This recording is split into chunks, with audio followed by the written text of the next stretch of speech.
Malo le soi mo, malalangi mama. We hope that all is well in your world. Welcome to On the Air with B&B, and thank you for your precious time and joining us today. We hope you enjoy our talanoa. B2, who are we talking to? Right, whakalofalai atu, malo e lele ni sample of inaka ki orana. Yes, today we welcome back our special guest, Betty Kolose-Pulefolau, who is the co-founder of Passage, the Pacific Autism Group here in Auckland, and also they have now a group in Wellington. They're also looking to open up a group in Christchurch. So a very warm welcome and malo lava to our guest speaker, Betty. Let's go.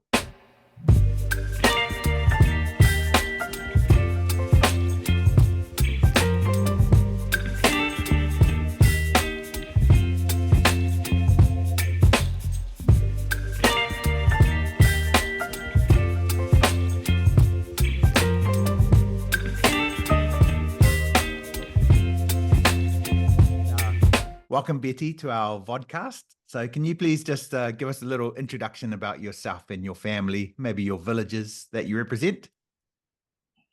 Malo soifua, talo falava, malo ingo Betty Kolose-Pulefolau, and I'm Samoan.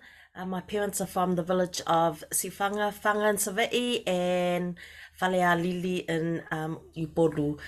I'm married, it's been 21 years, to my husband Brian Pulefolau, and he's Niuean, from the villages of Mutalau and Alofi.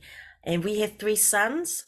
Our eldest, he's now 20. That's my son Roman, Roman, and then my second son, he's 19, and my third son is 17. So that's our little family, and we live here in Papakura, in Auckland, in Tamaki Makaurau. Yeah, south side. Betty, tell us about your journey to starting Passage, the Pacific Autism Support Group. Why did you start this group? What was the reason behind it? Well, we started this group. So when my son was diagnosed at 3.5, we found we were very lost. One, because we didn't understand what autism was. I've heard of it, but yeah, with the condition, I did not understand. We had to go into Google and look it up. But then I read something along the lines that said that, once you met one child on the spectrum, you've met, it doesn't all look the same. That's why it's called a spectrum. And they used the term when he was diagnosed mild, but my son was not speaking. So if it's mild, why isn't he speaking? So those are the kind of questions that I was going through. And I wondered if other Pasifika families, if there were other autistic Pasifika families out there with a child on the spectrum, because we went to quite a few workshops for new parents when our son was diagnosed, and we found the workshops were mainly in central Auckland. These were at Autism New Zealand and Altogether Autism, parent to parent, and we went there and we couldn't see many other Pasifika. One of those organizations we saw not only no Pasifika, but no Māori people as well. And we just want to, just to have a conversation with others and see what their journey was like. So everything for us was quite new. We found that we were blind. We were going, just very, very lost in the system. Even the support services that were out there. I remember a family member said, to have, get some respite care for our child. And I thought they meant someone will come in and take away our child. So of course at 3.5 and 4, I said, no, we don't need, but obviously we do needed that support because we could, we could get a family member who at the time before COVID was not living with us, and that they could actually give us a rest. And I was like, how many parents really have rest? You just think there's no rest, you just carry on, but not really once, because now my son's 20. It's almost like if you're not careful, you can get burned out very quickly. And that's why it's very sad, the stats nowadays with our couples. Some of families have, split up because of the stress, not of the child, but going navigating systems, knowing how to support your child.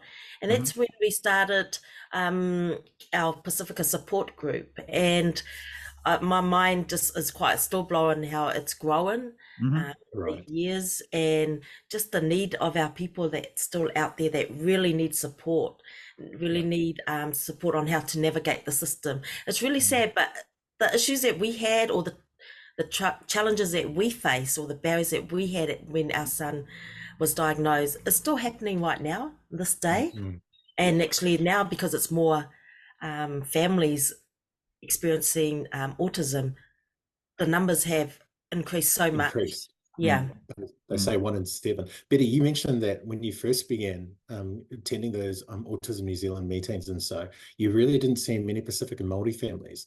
Do you have any thoughts behind that? Why do you think that reason was? Was there a lack of understanding, or was it some, some of us say, embarrassing to go to those meetings, or just a lack of acknowledgement that, that they have a child, a son or a daughter that has autism, but they didn't really want to let anyone else know about it? Do you think? Yes, there's a lot of factors, but I think the first one, like after the assessment with the pediatrician, they just gave us a piece of paper and said, here's the support. So of course, if you don't have a phone, you can't ring. If you don't have internet, and if you think we're talking about 15 years ago, I don't know. That's not long ago. That is not long ago. Yeah. So the IT, access, did our people have access to the internet, computer, laptop? I know nowadays, yes, but if we're looking back 15 years ago, it was very different. Yeah. And so they were, and I did on my journey, we actually were chasing services, like we ring up and say, and of course, if we're working, we can't talk during our work hours. And of course, by then those organizations are closed for the day. So that was some of the struggles. The stigma, yes, maybe. But I think if English is a second language, it's another barrier, to access support, because of course, most of those organization, English was the only language that they were using. Even nowadays, there's no really support in the Pacific language. So those were a few, and I think the location of those organizations were in, I think when we first started, Three Kings. I remember Autism New Zealand, we were right opposite St. Luke's. So of course we were traveling from South Auckland into the city. I mean, so transportation, traveling, and maybe parents are working, or they don't have transport. So there's a lot of barriers. To access support. And back then, but one good thing, those workshops were for free. So that's not an issue. Money shouldn't be the issue, but accessing privately, speech therapy, back then they still cost money. And for us, because we put our son into mainstream, so mainstream, you get always funding, but the reality is it's not much. If the money's spent all on the teacher aid, sometimes you can't access occupational therapists, and I didn't really know what their role was, but we do now, especially now we understand a bit more about sensory needs for our children. And we just thought, that it's just part of a meltdown. It's just part of autism, but there's a lot of things. If we understand what autism is for our child, we can get the correct support. We can look for the right support for them. That's amazing. Betty, so what year did you start Passage? Oh my goodness. I think we're about 14 years old now. 14, wow. Yes, and so what are some of I know that you just had a Passage get together last week. What are some of the services that you offer to parents? Well, because we're unless we have funding, we're very much volunteer. So our Saturdays 4 times a year, that's all volunteer. In Auckland, we've got a committee of three parents that come, come set up first, and we provide morning tea, because that's part of our hospitality as for our people, providing that.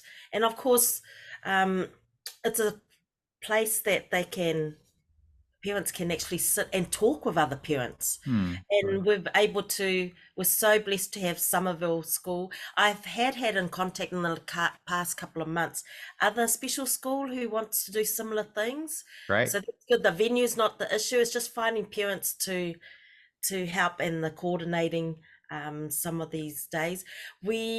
Like I said, if we do have funding, we know our kids love the silent discos. Yes. So we choose the music, and we have about 3 channels. And the children, actually, we know what music our children love. So it's all put together. I forgot the name of the organization, but they're so good to us. They put it together 3 channels, and sometimes it could be for us, our favorite, like slow jams and old school music. Nice. Yeah, And there you go, Ben. the Yeah. kids, and the kids are listening. And You're the talking kids Ben's are- language? Yeah. Yeah, and our kids are listening to their Disney music, the movie Lovely. music, their favorite channel. Oh. So that's So they have it silent- on their headphones, right? And then Yes. everybody's and he listening changed to the their own channel, channel. and it's really cool because the lights. So Yeah. you know what channel they're listening to because of the color of the lights that it's on Wow. the. Oh, that's awesome. Oh, Yeah. Fantastic. Can you but- remember the name, Betty? Oh no, but I'll find out and Yeah, I'll. you let us know. Yes, please. Yeah. Because we yeah, can send they're a really link. really good. So they come with the earphones, Great. and they do all the music, set it up, and I'll find out the contact details for them as well. And sometimes movies, we've done movies where we Yes. hire out the whole the theatre, Oh, and cool. we not St. Luke's. There was one time we were at Is it Sylvia Sylvia Park? Yeah. yeah, so they've got a theatre of only 50. The smallest theatre has 50 seats, Yeah. and no Right. steps. So that it's just like a little slope. So the kids, we dim the lights, still kind of give them that experience, but Yep. they're pretty much walking around doing their thing, maybe doing some bubbles or playing with their favorite toy. And So cool. occasionally you see them looking up, Yep. at the movie, and then And then you know, back. doing what they love, but they're in that environment. Yeah. Even just walking, going up on the lift to the movie theatre is an experience. Okay, Wow, the things that's that awesome. some will struggle with is probably the crowds, Yes. especially Sylvia Park is quite. But we haven't Busy, been yeah. able to access movies freely at the moment because, their prices have gone up after COVID. So It's it's all about the expensive. funding. We want Yeah. to give them the experience, and with their siblings. Families shouldn't be missing out on these experience because there's a child Yeah. on the spectrum, or they shouldn't be That's leaving their child at home, the one on the spectrum, so they can go out.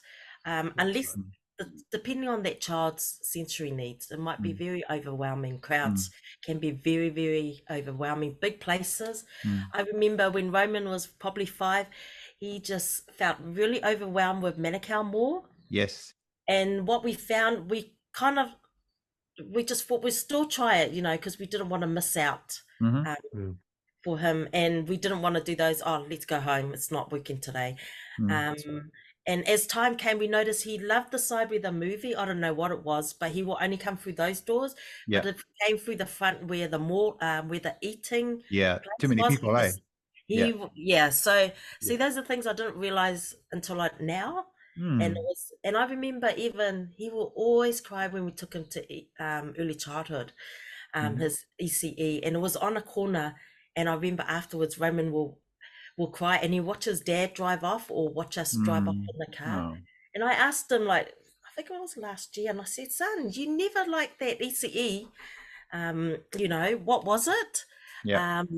Why didn't you like it?" Because now he's talking. Because remember, Yeah. he wasn't talking till 7 years old. Mhm. And he said, "Oh, Mum, it felt like a prison. I felt like I was in a prison." Mm. So wow. that was really like, wow, for his perspective of what early childhood was for him. So yes, it's It's a completely different way of looking at it. Sorry, just one more thing. And then you also you educate the parents as well? Do you have some yes. guest speakers? Yes, so we've had guest speakers in the past, just to help them connect with those services like we've spoken about earlier, especially the one with respite. And there's a new thing, well, see, we don't use it, but it's because I haven't had much information, but it's about individualized funding. That's another respite, and for some families that might need support in the household. So this organisation will provide people to come into your household, especially if some of our families have more than one child on the spectrum. Oh yeah, challenging. And yeah, and two or three, I think, and they all have different needs. So that's helping them in the household. Yeah. We'll need you to share those links, Betty. There's Yes, quite a yes. few there. I think, do you feel that services have become more inclusive now, like public sector? Have they provided a lot more inclusive ways of allowing, you know, kids on the spectrum to join and to be part of the community? Do you think they're doing a good job? Yeah, they are. Some are trying, and it's getting, but it's still not there yet. I mean, especially with the issue with individualized funding and care support, you know, some of these disability services have changed a lot in June because of this current government. Yes. You know, so some cuts have been, there have been cuts there. It's really affected our families, especially those who've been using individualized funding.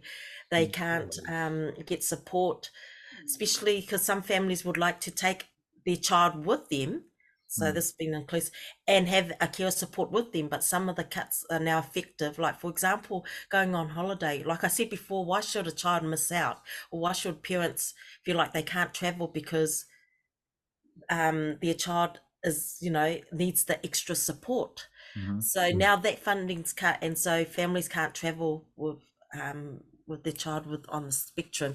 So every family looks different. Some needs are very, very high. And those are the ones that's where sadly some of the funding has been cut. The changes now that disability is under MSD. It used to be under, I think, the Ministry of Health. So that's another change. There's changes for families that, you know, I mean, we already face barriers, but now there's more changes that also have other different type of barriers now. Well, it's quite challenging. How do parents join Passage, Betty? We're still on Facebook, so mainly if they can go to I'll send the link, or you guys might already have the link to our Facebook page, and they can join. We always get the question, oh, how do I join? They don't have to really join, they just turn up to the meeting. It's for free. Okay. You know, you don't have to, you bring your other children, and you don't, we've had parents that come by themselves because they thought their children weren't allowed, and that's the best part of our support group, that our extended family and the child on the spectrum is welcome to our meetings. We provide a safe, that we keep, you know, that they shouldn't be able, well, there's a close road, but you know, there's a few doors that they don't really shouldn't be an issue for those who are running, but we provide just some sensory resources for our children to engage with. That's awesome. And we provide morning tea, some music's happening in the background there, some of our children's favorite music, and sometimes I have resources there for our parents, and I and our committee, and plus some of the other parents that have been there on the journey for a while, can, you know, talk about their journey and say, oh, where to go to for depending on their needs. And we've had, which has been really good, we've had grandparents be part of our Passage group. Lovely. And it was really good. Like in our last meeting on Saturday, one grandparent came. It was really, because she's bringing up her grandchild on the spectrum, and it was so sad to hear, because her daughter passed away. Her child, passed away. So now that's why she's raising the grandson. It's just, so she was there too, and there was another grandparent who's been on the journey, and she's been with us, and so they were able to have a really good conversation about what it's like as grandparents, supporting their grandchild, supporting their children, you know, because sometimes we need the break, or just having a time to go. One thing I do miss about, you know, because my mum's passed on, is just going out on a Saturday having a coffee with mum. You know, to me, I felt my well-being was quite supported, just having a conversation, Yes. having that time to talanoa with my mum and then go back home, and deal with everyday life. But just that little time Yeah. out, coffee breaks, coffee Yeah. dates More are coffee really breaks. good. But I think it was because it's the relationship of me and my mum. Yeah. Yeah, That's awesome. absolutely. Just quick question. So is it only for Pacific parents? Good question. Have I'm you not opened one it to. up or what? I have opened it up. Like last Saturday, we had a Iraqi family, Mhm, and it's because they were looking for support. mhm. So we welcome them in. Yeah. Yeah, they're looking. So why not? Mm. But there are other support groups out there. I'm not trying to turn people away, but that might meet their needs. I know there's Yeah. a Chinese support group, Indian. Oh no, not the Indian, but definitely Chinese. And maybe I'll find out the Chinese link, but that's through parent to parent. Yeah. Wow. Okay. Yeah. Betty, what are some of the rewarding aspects about Passage and doing this role? There's so You and your much husband. rewarding. I think to see the children just grow, Yeah. I've seen parents who are hands-on parents, because I think at the beginning they were so fearful, they didn't know what to do. And they were so, almost like the child stimming, their sensory overload, their Yeah. meltdowns, just really scared some of our parents. But I said, no, you can, your relationship with that child is really important. Mm. And you are connected. Don't be fearful of those meltdowns. Yeah. Absolutely. Absolutely. And so you've mentioned funding and you've mentioned parent help. What were there any other challenges to running Passage?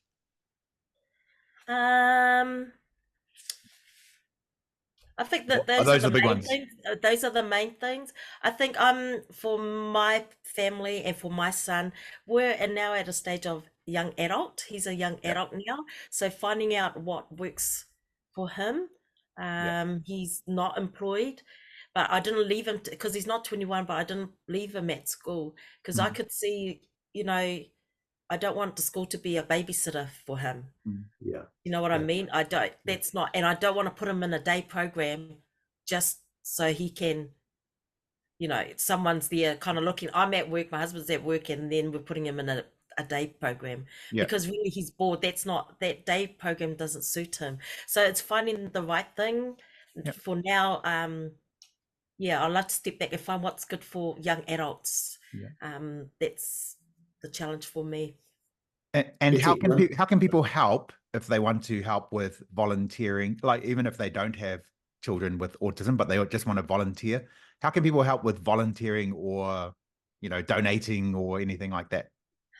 We do have a website and it's Yep. linked to our Passage bank account, but I'd love, and our website has my number on it or email, and I can provide it later on as well. But if Excellent.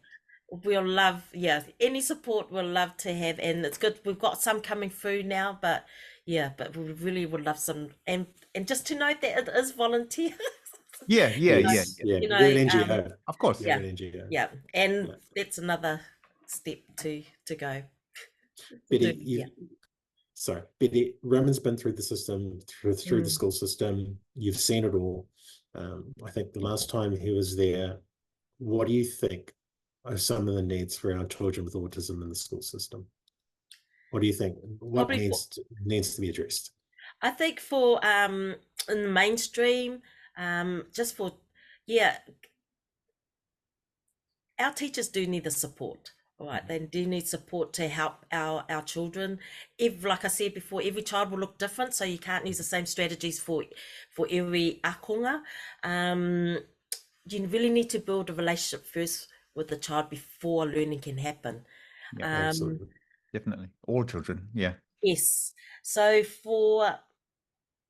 I think I guess, can you ask that question again? Sorry, my mind just went blank. That's okay. What are some of the needs for children with autism in the school system? What do you think they can do to improve? Knowing that Roman's gone through the system already, what do you think they need to improve on to support kids with autism? I think also one thing, the sad thing that I did see happen, especially in those primary years, we always ask the teachers to help us maybe have a buddy with him. Mm. You know, someone who's there, like maybe just to prompt him, no, we're not allowed in that space, like when they're outside in the playground, or to, you know, just to be a friend. They, you know, they say that children with autism, they don't want to socialize. That's actually a myth. They do, yeah. They do want to Yeah. connect, but they just don't know how, and that's why Yes. they stand back and you know, or just because maybe the more noise or a smell could be an issue for them. But they really, really do love to socialize. It's just finding someone with the same interest. If it's like different dinosaurs, I think I wouldn't say for teachers to change their attitude, but just to change your perspective that don't be fearful of our children. They are beautiful children, and they actually have a lot to offer us, to teach us. Betty, you went through the training as an ECE educator. Do you think that part of the training to be a teacher should include learning supported needs? Yes, especially our neurodiversity, our neurodiverse students, because it's not just autism, could be ADHD, could be dyslexia. You know, that need, it's so big now. It's unbelievable, but they need the training in you know, when we're having going through our training, they do need, because it wasn't it was an option, and I chose how to support our higher needs children. I did that as my own project, but it wasn't a thing as part of the study. Yes, as part of the studies. And they actually didn't have any, we had to, only if you're interested. But the reality is how many children are in our classrooms. I'm actually seeing it at ECE, and it's not just autism. Like I said, it could be global development delay, even hearing, you know, deaf children are coming through, or if not, slightly deaf even. So we need to know some sign language even. We need to know how to communicate. We can't just leave them there, sitting there, not being communicated because they think, oh, one, they're not talking. I mean, even though my son was not talking, but my hope was for him to talk. And he did. Exactly. And that's the perspective we just have to change.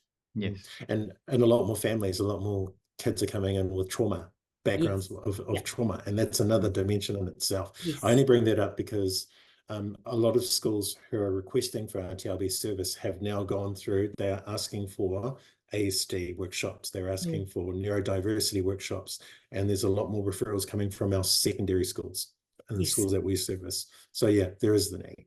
And some of those, some of our children have multiple needs. So it's not just ADHD and ASD. And I found that some of the behavior that they're saying the issue is, it's not I can't see it coming from the autism. It's mainly could be from their ADHD diagnosis. So that's another difficult part when children have more than one need or diagnosis that they have. Absolutely. Betty, what have you learned from your journey of having a child with autism, of raising Roman? What have you learned from that journey? My son has definitely taught me a lot. I think a lot of it also is from my faith need. You know, I rely totally on my faith to help me on my journey. And I put it to me because I know, putting everything to God, you know, for me, I do get the answers.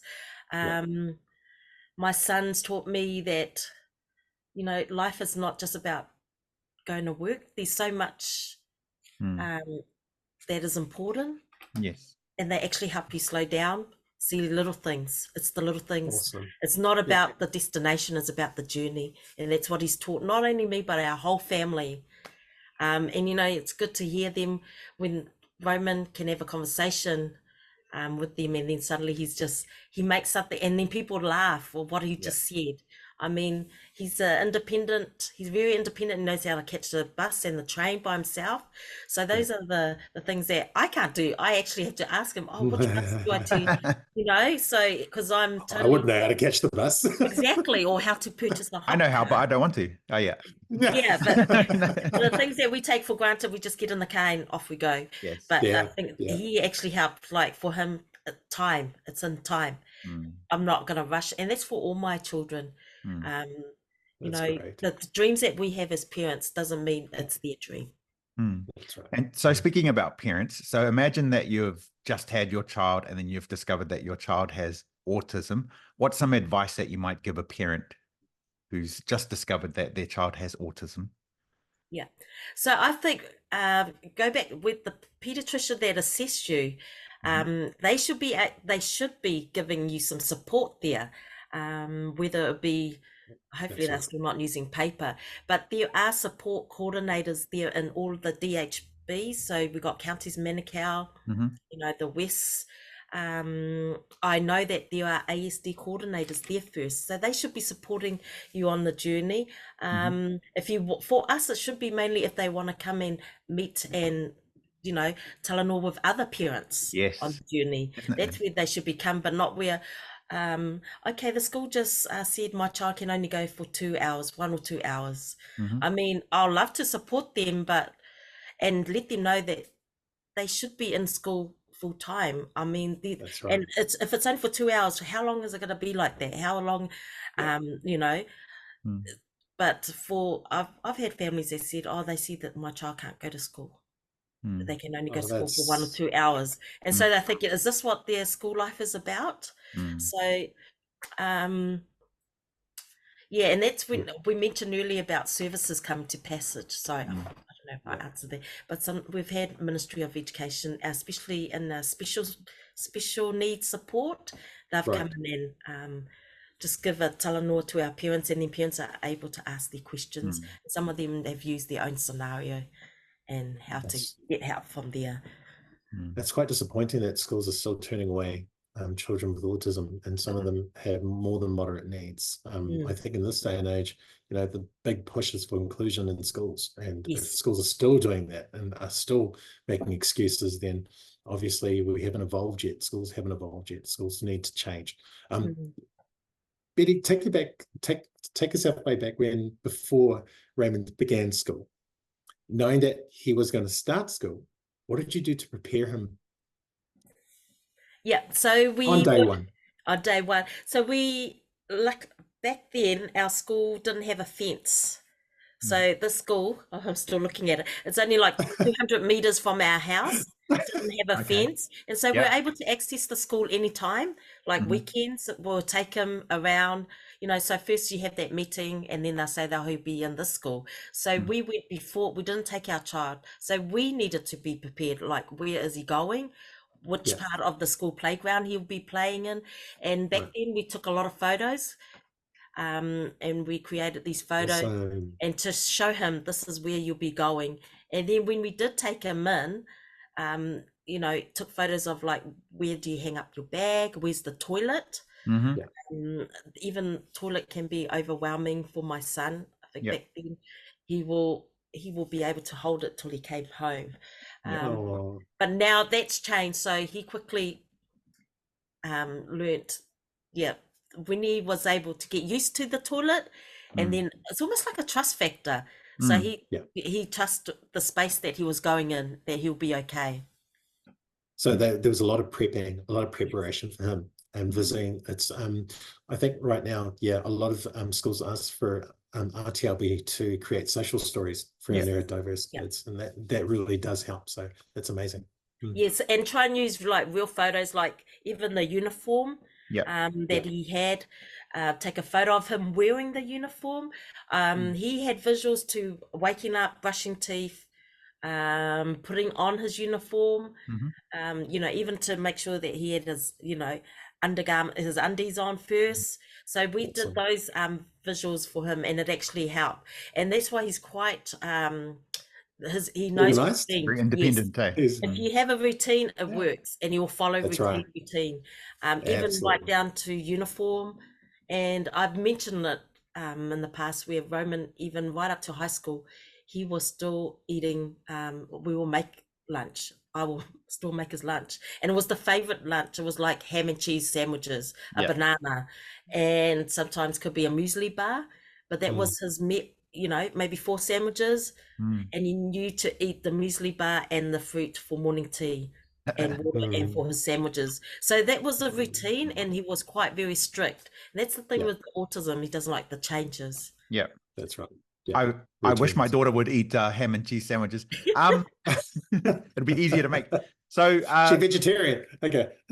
no, she's getting things like pizza and hamburgers and noodles. Like, Oh, what? You're only 6. Anyway, so thinking there's a question we like to ask Pacific parents is, like, this might be watched by teachers or learning support, is how can teachers or learning support better engage with Pacific parents or Pacific parents with children with autism? Have that conversation, daily conversation. For me, ECE teacher, I say hello to all my parents that walk through the door. Hello, how was his night? Especially our children, we know they come in tired. How was, well, I guess you might not say that to a primary, but I mean, it's, how's it going? Like, especially on a Monday, how was your weekend, John? Did you have a good weekend? And then mum go, oh yeah, we did this and that and blah blah. And that's having those conversation. Okay, I don't know about primary school or secondary school, but just try to have that conversation when, especially if parents are still bringing their child to the door, that's awesome, that's beautiful. Have those, not cultural evenings, but invite parents to have a Pacific a parent evening.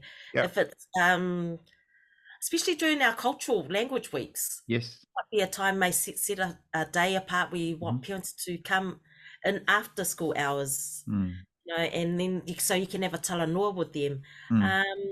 See if there's a parent who wants to maybe start an autism support group at the school. And so put on a newsletter, hey, who wants to start, who wants to get together with other parents and have have this meeting. So if the school can provide the venue, the space, that actually is really, really good. It's all about building those relationships, isn't it? Yes, that's so important, because I could see the children when they don't really talk to you in the start, but when they see you talking to the parent, they almost feel like I'm safe because my mum and dad are there. Yeah. So what you say is so true.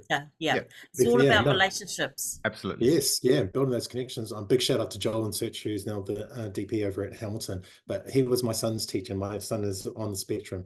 But even when we went to drop off Filippo at school, and this is like last year, he's in year 8 now. But he would say hello to us, but then immediately turn his whole body towards Filippo and say, how was your day, Filippo? How was your weekend? What did you do? Exactly. So the conversation was saying hello to us, but then connecting with him. And that's why he loved he was quite teary when he left, when his teacher left at the beginning of this year. So it was quite sad. But yeah, you're definitely right about those connections. Definitely and even, whatever the child's interests that he could be in, see if the parent, the teachers can actually connect with those interests and then have a conversation. I remember one teacher, she was actually from UK and she was a teacher aide for Roman, but they actually connected over soccer. And then when she went to visit, she went back home, she came back and she gave Roman a soccer t-shirt from one of Wolverines. It was a soccer team over then. Oh, wow. He's correcting you? Yes, that's a big fan. I'm really good. But he still loves soccer. So, son, what's your favorite soccer player? My pape. Yeah, from awesome, France. Roman. Yeah. Those connections are really important. Yeah. Fantastic. Betty, moving on, what are your next steps and plans for the future? Where do you see, I guess Brian's going to ask the next one, but where do you see Passage in the next 5-10 years at this point? I'd love to see it as, being sustainable and being able to find that funding to generate funding to support our groups. I mean, we do have a group in Wellington that's run by Daniel and Ana Filimoni, and they too are volunteers. And we're hoping to start a group in Christchurch. Awesome. I've got one family in interest, but like I said, if we have funding, wouldn't be a barrier, but funding is definitely a big barrier for running these groups. So if anyone's got $1 million out there, If I win a lot they later. can help us start out.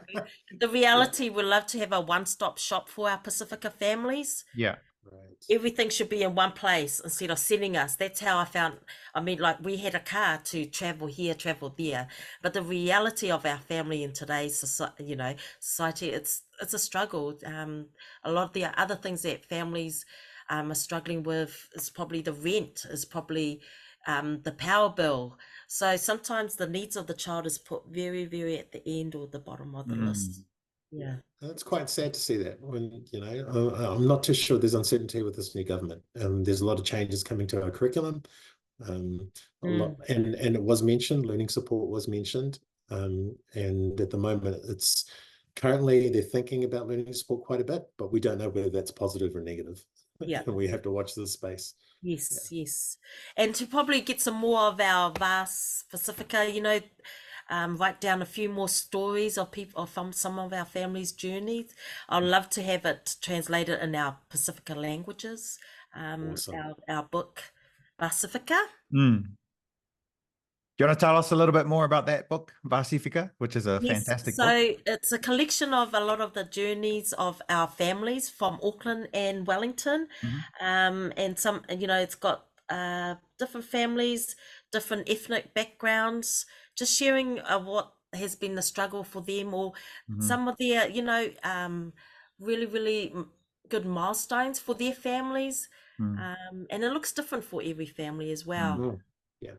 Betty, do you have any other, besides Pasifika, do you have any other resources or readings or books that you would recommend for teachers or learning support teachers?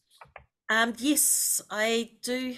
I closed everything down when my camera wasn't working. It's okay. But I did find, and I can put a link. I've actually got a link. Awesome. Parent to Parent have a 44-page booklet. Wow. This is for parents who have recently been diagnosed, and it looks like what does autism look like, strengths and abilities, Awesome. diagnosis. Yeah, so things like that. That's one guidebook, and I think what was the other one? Yep, send that through to us. Yeah. Yes. And we can load that up. We'll put that on our website. Yeah. So I've got a few links that I can put up. Awesome. Okay, well, we'll put those up later. But is there a whakatauki or alanga upu or a quote that motivates you? Oh, I think. I know you like to tell the story of the accountant. Oh yes, that one. That's a good one. Okay, tell that story then. Oh well, Anybody not who really, hasn't heard it. because not I don't think I've heard it. everyone's seen the. You need to watch the movie The Accountant. Yeah, Ben. And actually, Yes, that's my favorite movie. I watched that 10 times. Yes, so there's quite a few quotes there. I remember I think the pediatrician was saying to the dad, so sometimes the world will set the standard for your child, and it can be quite low. But so therefore we need to, what's our standard for our child? Set them high. But I do have one. I did have one for and I talked about the journey.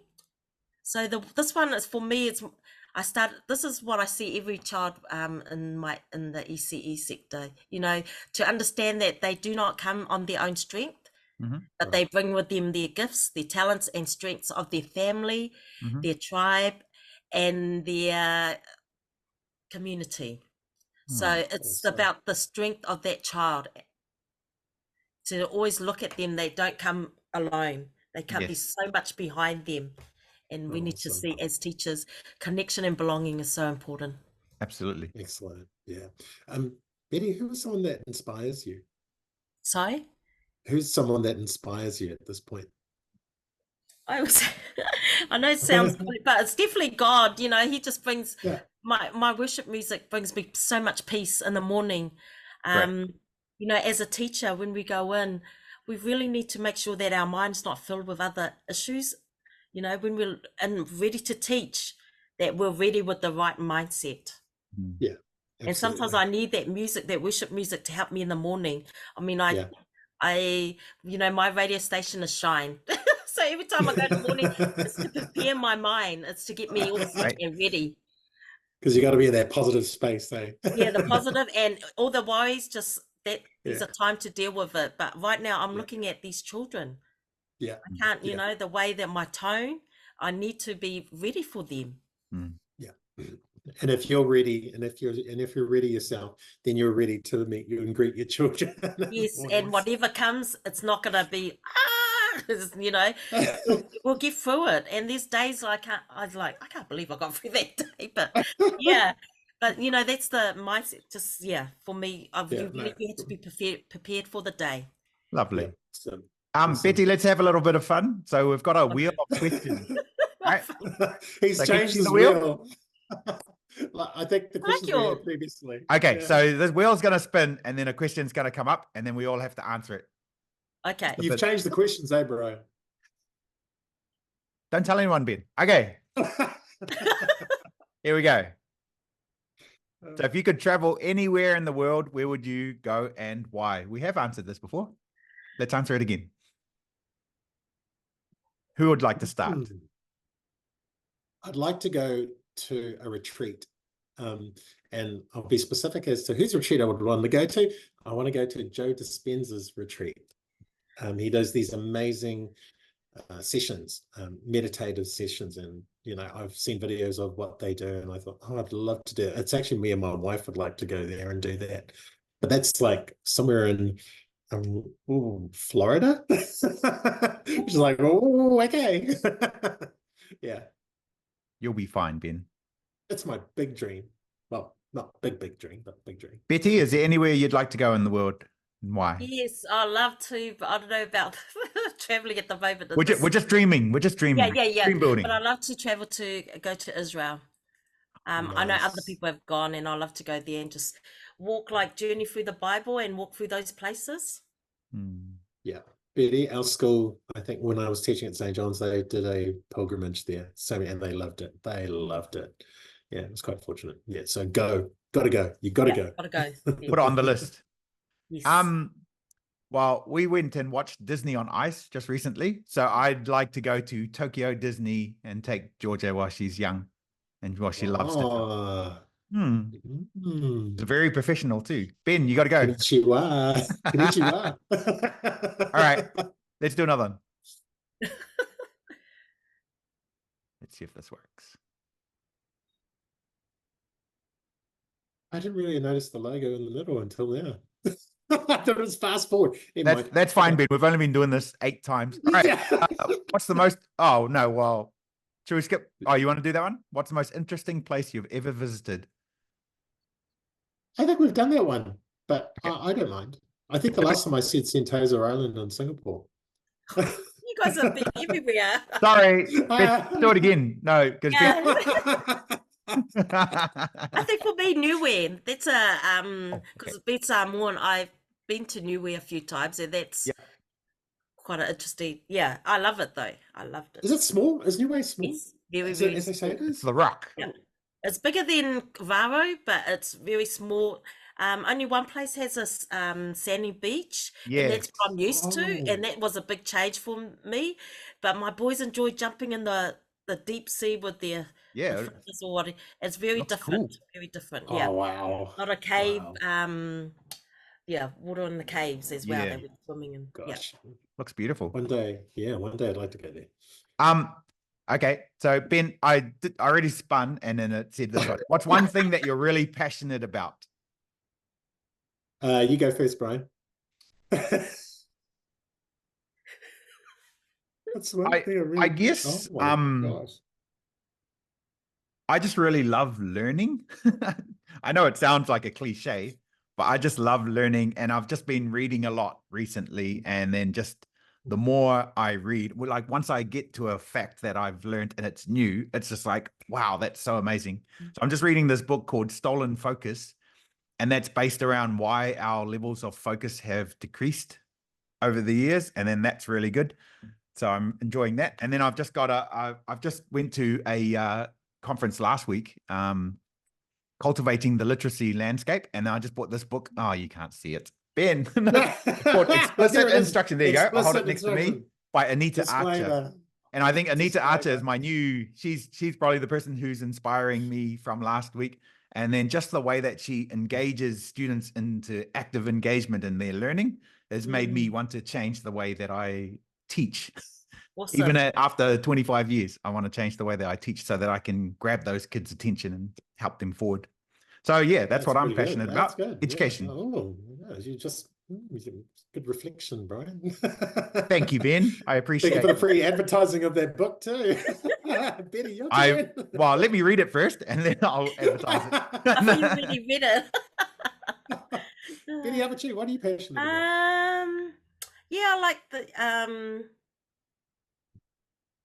oh, You've said a few something things. just came to It's quite a deep question, eh? It's a simple yeah, question. there's No, a but lot you've of said a few a lot of things. different levels. But I generally food, new tastes. So that's for Yeah. me. Oh, yeah. What's some of your favorite foods? Seafood, Vietnamese food. Yum. That's new for me as well. So for me, it's like, because yeah, I think back then it was just mashed potato and some kind of meat. But now it's like all the different spices and new Yes. flavors. That's what I enjoy. Oh, yeah. Oh, lovely. Ben, what are you passionate about? I've had a lot of passions, but more recently now. Just one, please. Okay, no. But thanks, Brian. But more recently now, it's about learning about myself, and how to grow myself, how to build on what I know already, how to reflect and reflecting on the life that I've gone through, because everyone's on their own journey, and making my journey in a way that I know that I'll be in a better space as I grow and go older. I don't know how to explain it, but it's like having a period of enlightenment. That's the best way to describe it. And a period of enlightenment. That's and I'm passionate about pursuing more of that enlightenment, because the universe is so big that there's more to it than just our world, which sits here. There's more to it. There's a lot more to it. And I'd like to learn more about it. So you've become a Buddhist? No. No, you're very enlightened. Thank you, Ben. Sorry, Betty. This is what we do. We just argue with each other. Go, Ben. You can ask. Anyway, Brian, moving on. Okay. So last week we interviewed Dr. Hinama'a, Betty, and we asked her to ask a question to our person that we would be interviewing this week. And her question for you was, if you were an animal, which animal would you be and why? That was her question. This is from Dr. Hinama'a. Big shout out to Dr. Hinama'a out there at Just off the top of your head, what comes to Oh my mind? gosh, the first one that just came to mind, I was just thinking of Tarzan and Jason, one of the monkeys. But I'm hoping to be a lion. I think You want to be a lion? Yeah, the Gotta be one a that lion. wars, brings impact. Yeah. Nice. Jungle. Yeah, we answered that question last week, so so we don't need to answer it again. But, I think Brian, Lucky you weren't asked any sea animal, because you love seafood, right? So now, Betty, you have to ask a question that we're going to ask our next interviewee. So just think of any question that you don't know anything about them. It's probably related to education or something. Who knows? Okay, it's anything, any question. If it was any question. Probably to ask them is if they can name a person that has probably impacted their life and why. Okay, a person that has impacted their life and why. Yeah. Right. And then now the twist is we have to answer that question now. Okay. Right now. Do you want to go first, Betty? Because it sounds like you've met some thought. like you already got someone.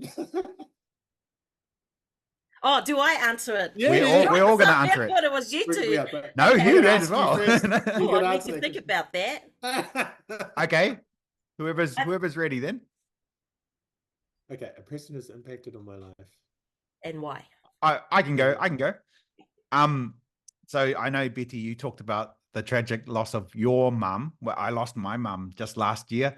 And I would say that my mother has had the most influence on my life. The person that I am, the values that I hold. The way, even what I just said before about loving learning, that all came from her. And being a good father, coming up to Father's Day, is, I would say that all is attributed to my relationship with my mom. And she had lots of kids. So I'm sure she had that positive impact on all of us. Mm. I like Who would to like to go say, next? yeah, I'll go next. I think Dad had the most significant impact on my life, because he was both beautifully brutal and beautifully evolved into this different person that he is today. And that came, I think, at the beginning, when we were young, he wanted to push us to be better, to be educated, to be academic, to be prepared. And I think when I had my own kids, I did things a little bit differently, because I also have a son that has autism. I think now, as he looks at his own grandkids, I can see the change, and that change is beautiful. That change is positive. That change is, now I get it. Now I get it. And I always say to Dad, every time I see him, hey, Dad, how's it going? And then I say to him, see, Dad, not everything has to be one way. There's always different ways of bringing up your kids. And he acknowledges the fact that, he doesn't say it because it's typical dad, typical dad won't say anything, but you can feel it. You can feel it that he's actually really happy. He's happy. He's in a good space, and he knows that, we're doing a great job as parents. I think that parents mellow as they get older, and then parents are always nicer to their grandkids than they were to their kids. And do you know Not why? fair. And it's a They hit their thing, kids and they don't hit their grandkids. Oh, sorry. Yeah, I so agree with you. But I've lost my both of my parents now. But I think I would have chosen. I agree with you, Ben. I would have definitely my dad. I saw a change when the grandkids came along. But I think the person I'll name is my late grandfather, Yungasa Veve. And it's through his leadership I saw in the islands. I always loved to go to the islands during university break. And, watching him, how he was a leader, well respected in his village, in Whanga, in Siwhanga, Saviti. And I just loved his, that's where I get my leadership skills. And, there's a saying that you're standing on the shoulders of the giants. Yes, and my grandfather's totally believe that. Giants. Totally believe in that saying, Even though they had nothing, or not nothing, sorry, I don't want to say that's, but they had little. What little they did have, they utilized, and they had a lot. Yeah. And they were amazing. Yeah, I have to say, Granddad was a patriarch in our family. Yeah. Okay, we're about to come to a close, Betty. And do you have any final thoughts? Any final thoughts that you'd like to share with us before we close out? I really just want to say thank you to you both for having a platform that can share and to help our teachers, help the schools to work with our families. And I really want to say thank you to you both, because if this is not available, then, what support is out there for our teachers, our kaiakos. So I want to say thank you to both of you that's my last thought. I want to really acknowledge you both, and a big whawhetei for your work. It is all contributing, supporting our journey for our families. So whawhetei lava. Thank you. Thank you so much, Betty. Yeah. And whawhetei love to you, Betty, and thank you for having a little talanoa with us. Probably my biggest takeaway from our chat here for you is just the humility of you and the generosity of you and your time that you've given to, a lot of parents. They think, there's this gap, and then they complain about it, and then they don't do anything about it. And then just the fact that you and your husband have gotten off the couch and built this amazing network is just something that I'm sure a lot of parents appreciate. And we appreciate your time and coming in and sharing with us, and all that you do for our Pacific community, and also all the parents of children with autism. So manuela malanga, and we hope that you enjoy your journey. Ben? Okay. Yeah. So Betty, the first time you spoke in front of, I think, 150 plus people, and that was amazing. And again, today, thank you for giving up your time to come and join us on this morning's podcast and sharing what you do. as part of Passage. And big shout out to Roman. He's probably looking at Hi, you at the Roman. moment. Sorry. And also to your husband, Brian. Thank you for the amazing work you do in your space. Passage is an amazing autism support group for our Pacific families, but now you're opening it up, which is really good to see. And we really appreciate the money that both you and Brian provide for our kids and for our community and for our families. Betty, thank you again for joining us today. We're not going to let you go empty-handed. We're going to send you something your way and you're going to love it, because every time we say we're going to send something, everyone goes, oh, yeah, whatever. But then we get an email back and they say, oh my goodness, that was made possible by the donations from our clusters. And there were a lot of clusters that donated. And we thank them for it. So yeah, we'll send that out to you. We love you, Betty, and the work that you do.